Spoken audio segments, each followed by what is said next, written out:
तर पवारांची भेट हा कौटुंबिक जिव्हाळ्याचा विषय आहे असं सकपाळ यांनी म्हटलंय।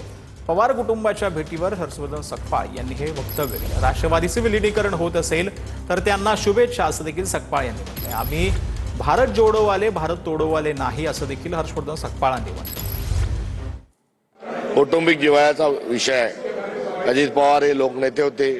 शरद पवार यांची देखील हयात ही समाजकारणात राजकारणात गेली आहे आणि त्यांच्या परिवारात अशी घटना घडणं हे खरोखर दुर्दैवी आहे। दोघे एकत्र येत असतील तर आमच्या शुभेच्छा आहे। आम्ही भारत जोडोवाले आहोत, आम्ही तोडोवाले नाहीत। त्यामुळे या त्यांच्या एकत्रीकरणाच्या प्रक्रियेला आमच्या शुभेच्छा। तर अजितदादा मला ही चॉपरनं जाऊ असं म्हणाले होते असं महादेव जानकर यांनी म्हटलंय। मला याला उशीर झाल्यानं मी विमानात गेलो नाही असं देखील जानकरांनी म्हटलं। रासपच्या महादेव जानकर यांनी ही माहिती दिली। हेलिकॉप्टर चॉपरनं सभेला जाऊ, पण माझ्या पक्षाचा प्रोग्राम होता संगोळी रायण्णाची जयंती राज्याभिषेक असतो बेळगावला, तो करून यायला मला वेळ झाला आणि मी 3 वाजता मुंबईत पोहोचलो आणि सकाळी 7:30-8च्या दरम्यान त्यांचं चॉपर निघून आलं। त्यामुळे मी त्यात गेलो नाही।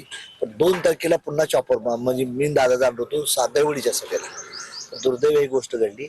अजितदादा असू द्या, आदरणीय लोकनेते गोपीनाथ मुंडे असू द्या, विलासराव देशमुख, प्रमोद महाजन किंवा आराराबा ही माणसं जाया नाही पाहिजे। हे राज्याचं नुकसान झालं। तर कुठलाही अपघात हा प्रत्येकाच्या नशिबावरती असतो असं गुलाबराव पाटील यांनी म्हटलंय। अजितदादांच्या अपघातानंतर गुलाबराव पाटलांनी ही प्रतिक्रिया दिली। त्यांच्या विमान अपघातानंतर आता निवडणुकीच्या प्रचारादरम्यान हेलिकॉप्टर आणि विमानात मंत्र्यांची धाकधूक वाढली आणि कुटुंबीय देखील बघा करतायत। ठोको नसीब